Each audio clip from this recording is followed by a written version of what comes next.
At ito po mga guys, bago po ako bumiyahe ay magluluto po muna kami. Este yung ano ko, yung asawa ko. Para mamaya dire-diretso na yung aming biyahe. Yan po. Siya mga guys, oh. Nagluluto po siya ng ginisang baboy na may sayote. Ito naman po yung aming sayote mga guys, oh. At kakabili lang po namin mga guys ng tangke ng Solein. Ang gamit namin sa pangluto. Buti na lang at i-deliver kagad sa amin. Yan po, bali ginigisa po muna yung karne ng baboy. Mamaya-maya ilalagay na po itong sayote mga guys. Yan. At ito po yung sahog, oh. At yan, labas po muna tayo mga guys. Talagang hanggang ngayon napakainit pa rin po. Tara naman po tayo dun sa kabila. At yun naman po sila, oh, yung mga kapitbahay namin, nag-iigib sila ng tubig. Kasi crisis po rin po yung tubig dito. At mamaya-maya ay bibiyahin na naman ako mga guys, magtatrabaho. Medyo nakakapagod na nga pero kailangan.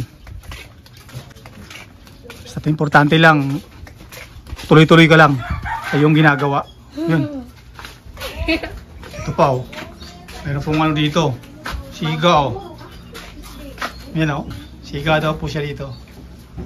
Yan, oh. Ito na po yung ating alaga. Yan. Napakakulit po nito mga guys. Naku. Ayan, oh. Ito na po, napakadumi.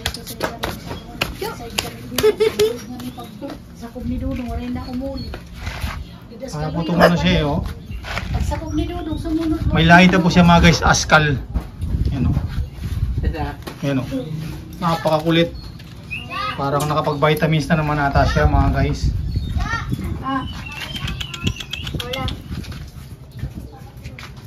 Ako gutom. Tagay.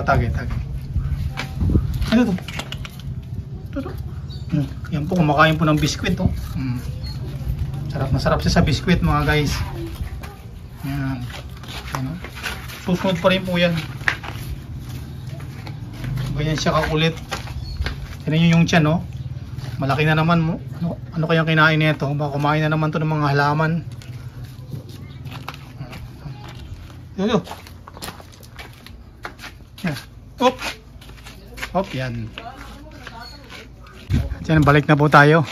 Oh, ito meron po siyang talang mangga, oh. Ano ito, Toy? Kita? Mangga?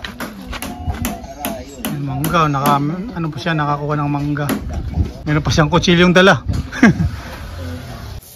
At tignan po natin mga guys kung naluto na po ba yung kanyang ulam. Malapit na po itong maluto. Parang nasasunog na ata.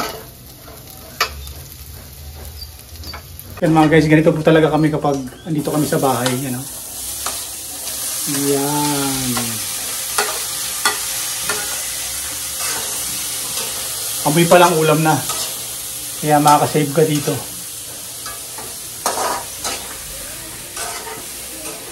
Ang pakainit po talaga. Yeah. Nakanda na rin po yung aming dadalhin. Kasi magkatrabaho na naman at bibiyahe. Marami po pong kailangan mabayaran mga guys. Kaya kailangan talaga todo sipag. At yan mga guys, naluto na po pala yung ating ginisang karne ng baboy na may sayote.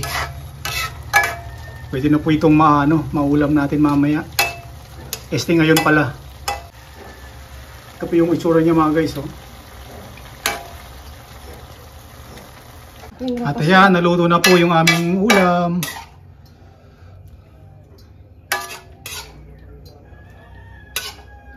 Ganyan lang po kabilis mga guys.